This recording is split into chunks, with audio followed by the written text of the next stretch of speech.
Good morning. Mona নতুন একটা ব্লগে তোমাদের সবাইকে ওয়েলকাম। লাস্ট ব্লগে দেখেছিলে যে মোনা হায়দ্রাবাদ থেকে এই জাস্ট নিজামুদ্দিন স্টেশনে এসে নামলো ভোরবেলা। আমরা এসেছিলাম রাজধানীতে। এখন কিন্তু 7টার কাছাকাছি। কে দেখে বলবে বলো? পুরো আকাশ কালো, চারদিকে কালো, কে বলবে? এখন 7টা বাজে, অথচ আলোর কোনো সিনই নেই। স্ট্রিট লাইট এইসব আলোতেই আমরা একদম আলোকিত হয়ে রয়েছি। কি ঠান্ডা ঠান্ডা, হাসছি বাট খুব ঠান্ডা। বুট্টুকে না একদম মাংকি টুপিটা এরকমভাবে ঢেকে দিয়েছি। বুট্টু কিন্তু পুরো শীতের জন্য একদম প্রস্তুত। স্টেশনটার নাম না, দিল্লির এই স্টেশনটার নাম হজরত নিজামুদ্দিন স্টেশন। আর এখান থেকে আমরা এখন নিউ দিল্লি স্টেশনে যাব, কারণ আমাদের রাতে যে ট্রেনটা আছে কালকা মেল, ওটা না নিউ দিল্লি স্টেশন থেকেই যাবে ওই 9টা সাড়ে 9টার সময়। এই ট্রেনটা হাওড়া থেকে 9টা 50-এ ছাড়ে, আর আমাদের আজকের এইখানে নিউ দিল্লিতে পৌঁছাবে ওরকমই 9টা 10-15 নাগাদ। তো ওটাই করে কিন্তু আমরা কালকা যাব আজকে রাত। গাড়িগুলো দেখো কেমন দেখতে, এই দেখো বেশ বড় সড়ো, অনেকে বসতে পারে। সব কিন্তু এখানে এরকম টাইপের ট্যাক্সি। তো এই যে ট্যাক্সি করে এখন আমরা চললাম নিউ দিল্লি স্টেশন। ওটা না নিউ দিল্লি স্টেশন না, ডিএলআই। আমাদের ডিএলআই থেকে ট্রেন রয়েছে। আর বারবার হ্যাঁ दिल्ली होगा, ओल्ड दिल्ली होगा। ডিএলআই ओल्ड दिल्ली है। ओल्ड दिल्ली, হ্যাঁ ওটাই না কনফিউজ। এখানে এত স্টেশন আছে।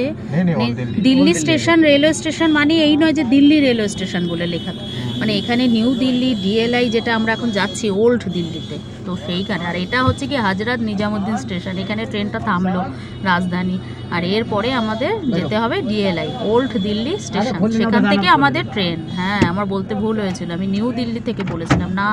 যেটা নেতাজি এক্সপ্রেস হাওড়া থেকে ছাড়ে 9টা 50 নাগাদ রাতে, কাল রাতে অলরেডি ছেড়ে দিয়েছে, সেটা না, আজ রাতে ওই 9টা 9:15 না সাড়ে 9টা নাগাদ এইখানে এই ওল্ড দিল্লিতে থামবে। আমরা ওটাতে করেই কিন্তু কালকা যাব, আর কালকা পৌঁছাবো একদম ভোর রাতে কালকে। দিল্লির রাস্তা কুয়াশা, আজকে কিন্তু অতটা কুয়াশা নেই। কেন বলো তো? কাল সারা রাত নাকি এখানে বৃষ্টি হয়েছে, তাই জন্য না কুয়াশাটা কেটে গেছে, কিন্তু আছে কুয়াশা।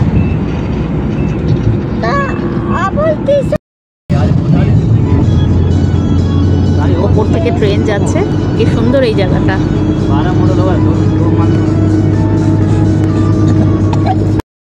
নিজামুদ্দিন স্টেশন থেকে না এই দিল্লি রেলওয়ে স্টেশন অবধি আসতে কিন্তু এই 20-25 মিনিটের মতন লাগলো। আর সকালও হয়ে গেল, মানে ভোর হয়ে গেল। আমরা এখন স্টেশনের ভেতরেই রিটায়ারিং রুম আমাদের বুক করা রয়েছে, সেখানেই আমরা কিন্তু সারাদিন কাটাবো। আর যদি একটু কুয়াশা টুয়াশা কমে, একটু দুপুরের দিকে বাইরে বেরোবো। আমাদের রাতের বেলা ওখান থেকে ট্রেন রয়েছে। এই সামনে দিল্লি স্টেশন দেখতে পাচ্ছি, এটা কিন্তু ওল্ড দিল্লির পুরো এরিয়াটা, সব পুরনো বিল্ডিং চারদিকে।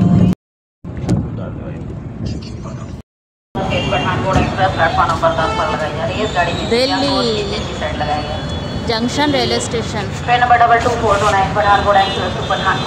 বৃষ্টি হয়ে গেছে দেখো, পুরো বৃষ্টিতে সব ভেজা। चाय बन रहा है, हम भी ले लिए चाय। दिल्ली आके मेरे मुंह से ना हिंदी निकल रहा है। সকাল সকাল একদম আর্লি মর্নিং, 7:30টাও বাজে না এখন। এই যে চা খাচ্ছি দিল্লি স্টেশনের সামনে দাঁড়িয়ে।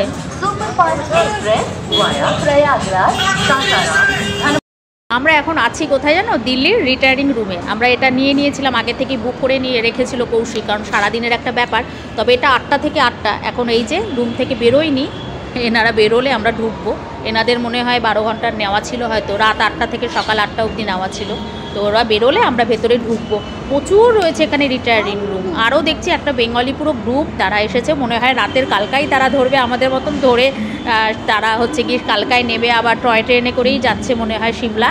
তো একদম আমাদের মতনই পুরো গ্রুপ এখানে এসেছে, বাংলায় কথা বলছে। তো এরকম না অনেকেই আছে যাদের রাতের ট্রেনটা রয়েছে না কালকা, সারাদিন কি করবে। তো যারা দূর থেকে আসে, পোপা যারা দিল্লিতে থাকে, তারা তো ডিরেক্ট কালকা ট্রেনটা ধরে নেবে, নেতাজি এক্সপ্রেস, যেটা হাওড়া থেকে ছাড়ে। কিন্তু যারা আমাদের মতন আশেপাশে থাকে, তারা হচ্ছে এই দিল্লিতে এরকম সময় আসলো, সারাদিন এখানে রিটায়ারিং রুম নিয়ে নিল 12 ঘন্টার। আমাদের যেমন 8টা থেকে 8টা নেওয়া, 9টা নাগাদ আমাদের ট্রেনটা রয়েছে, তো 8টায় বেরিয়ে যাব আমরা রাতের বেলা। আর হচ্ছে তারপরে নেক্সট আমরা ট্রেনটা আবার ধরবো কালকা যাওয়ার জন্য, নেতাজি এক্সপ্রেস। রুমে ঢুকে না তোমাদের দিল্লির রিটায়ারিং রুম ট্যুর করাবো, যেখানে আমরা অল্প টাইমই থাকবো, এখন একটু থাকি, এরপর আমরা একটু বেরোবো কোনো একটা জায়গা না বেরু করবো। আগে গিয়ে টিফিন খাবো, ব্রেকফাস্ট করে কোনো একটা জায়গায় বেড়াতে যাব, মানে নিজেরা চলে যাব, অটো টটো ধরে ঘুরে নেব। আর এসে আবার দুপুরবেলাও আবার খাওয়া দাওয়া সেরে টেরে বিকালবেলা যদি কিছু দেখবো, আর না হলে তো রুমেই রেস্ট নিয়ে একদম রাতে আমরা আবার ট্রেন জার্নি। রিটায়ারিং রুম, এই যে লাইন দিয়ে সব রিটায়ারিং রুম, সিম্পল একদম, জাস্ট সারাদিন কাটানোর জন্য। ফ্যান আছে, ইউজ করার কোনো দরকার নেই। এই যে বেড, এটাই আমাদের দরকার, একটু গড়িয়ে নেব জিনিসপত্র এখানে রাখা, একটু পরে না বেরিয়ে আমরা ব্রেকফাস্ট করে নেব। বুট্টুর জন্য এখন খাবারটা একদম গুলে ঢাকা দিয়ে রেখে দেব, একটু পরে বুট্টুকে খাওয়াবো। এটা এমার্জেন্সি পারপাস, এসব দরকার ভীষণ। জল গরম করতে বসিয়ে দিয়েছি, এই যে হাইটে হচ্ছিল না, আর বুট্টুর এই খাবারের বক্সটার উপরে রেখে না জল গরম করছি। তো তাড়াতাড়ি জল গরম হয়ে যায়, মানে উইদিন 2 মিনিটসের মধ্যে কিন্তু একদম জল পুরো ধোয়া উঠতে শুরু করে দিয়েছে।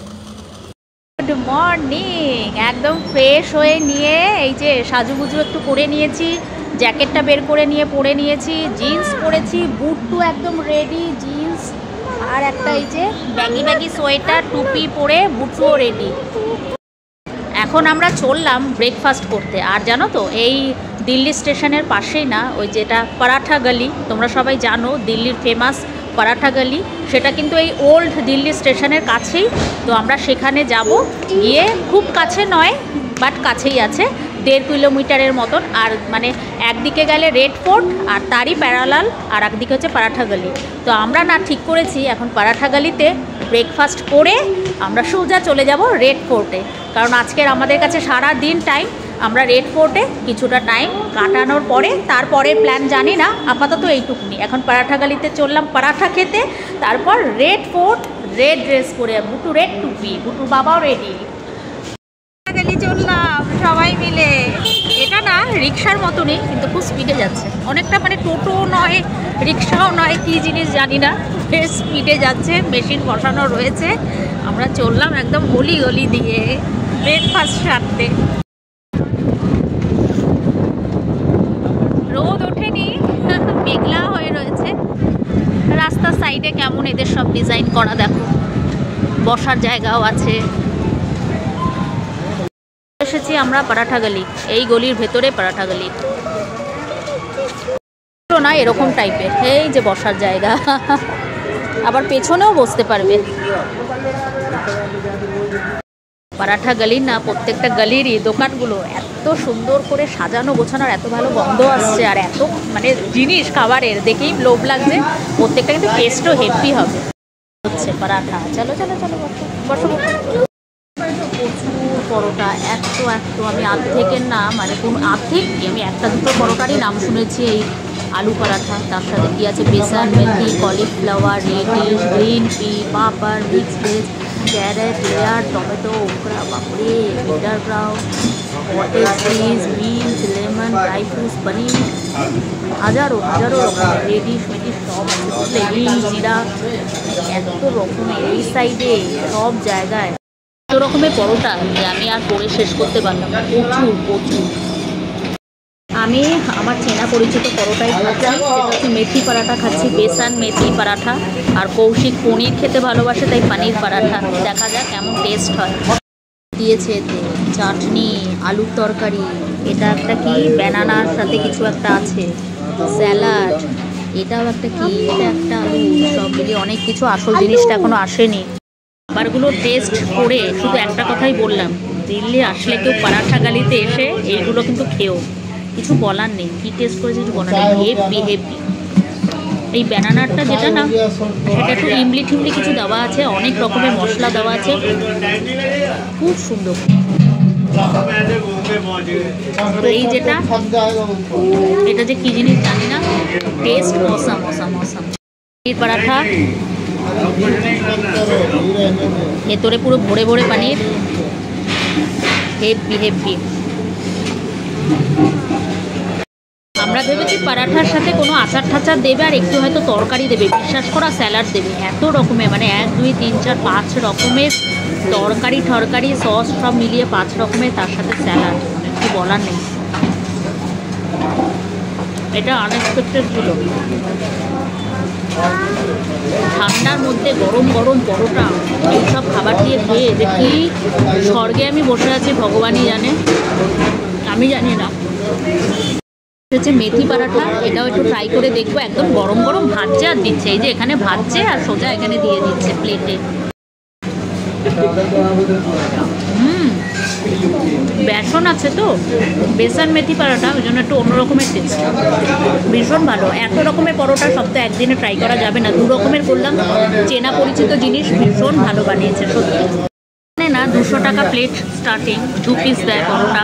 তো আমাদের এই বেসন মেথি পরোটা এটাও 2 পিস দিল, আর এত রকমের 5 রকমের সবজি সস আর স্যালাড সব মিলিয়ে 200 টাকা। কৌশিক 2টো পনির পরাঠা নিল, তো সেটা পনির পরাঠারও মনে হয় দাম ওরকমই, মানে 200 থেকে স্টার্টিং। এবার 250, 300, 350 টাকাও আছে এখানে। 300 টাকা অবধি আছে, মানে 200, 250, 300 এই তিনটে হচ্ছে রেট। তো আমারটা তো নিয়েছে 200, ওটা পনির পরাঠা, ওই জন্য ওটা 250 টাকা।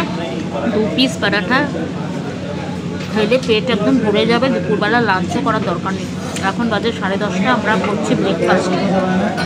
তো খিদে পেয়েছিল, খাবারটা পেয়ে সাটিয়ে দিয়েছি। আর জানো তো এখানে এত ঠান্ডা ওয়েদার যে খেতে খেতেই, গরম গরম পরোটা খেতে খেতেই না সবজিগুলো পুরো চিল্ড হয়ে গেল, ঠান্ডা হয়ে গেছে। খাওয়া একদম কমপ্লিট। আমার থালার অবস্থা দেখাই, পরোটা শেষ, খাবার শেষ। আসার সময় না দেখছিলাম মিষ্টির আইটেম, মানে মিষ্টির দোকান, অনেক রকমের মিষ্টি, আর্ধেক আমি খালি মুখ থেকে আর্ধেকই বেরোয়, মানে আমি 10% চিনি, 90% চিনি না। আর একটা ছিল খুরলার যেটা ভাত, সেটার মধ্যে কিছু একটা সুইট, সেটা খাবার ইচ্ছা আছে, এখন যাচ্ছি। এই লস্যি হ্যাঁ ক্যা? লস্যি, আচ্ছা। না লস্যি ভেবেছিলাম মিষ্টির আইটেম হবে, খাবো মিষ্টি, লস্যি। এখন দই খেতে ইচ্ছা করছে না, খাবার পরে ব্রেকফাস্টে পরে একটু চা মন করে, তো চাই এখন খেতে চললাম। সামনে না এই আঙ্কেল এখন দোকান খুললো, দেখো এই চুড়িদারটা কি সুন্দর না, আমি তো চুড়িদার পরিই না বলতে গেলে, না হলে আমি এটা না কিনতাম। খুব সুন্দর, কালারটা খুব সুন্দর। পুরনো কলকাতাকে বুঝতে গেলে, জানতে গেলে যেমন অলিগলি ঘুরতে হবে, আমরা সেরকম কিন্তু পুরনো দিল্লির এই যে জানার চেষ্টার ঠেলায় আমরা এখানে একটা চায়ের দোকান খুঁজে বের করেছি, একদম ঠেলা মার্কা। আর কোথায় বসে আমরা চা খাচ্ছি দেখো, পুরনো দিল্লি। বুট্টু এখন মনোযোগ সহকারে চা খাচ্ছে। আজ না ব্লগটা আর বড় করব না, এরপরে আমরা যাব এখন রেড ফোর্ট, আর সেখানে গিয়ে সারা দিন আমরা কাটাবো, আর অনেক কিছু করব। সেগুলো দেখার জন্য আমার সাথে জুড়ে থেকো। টাটা।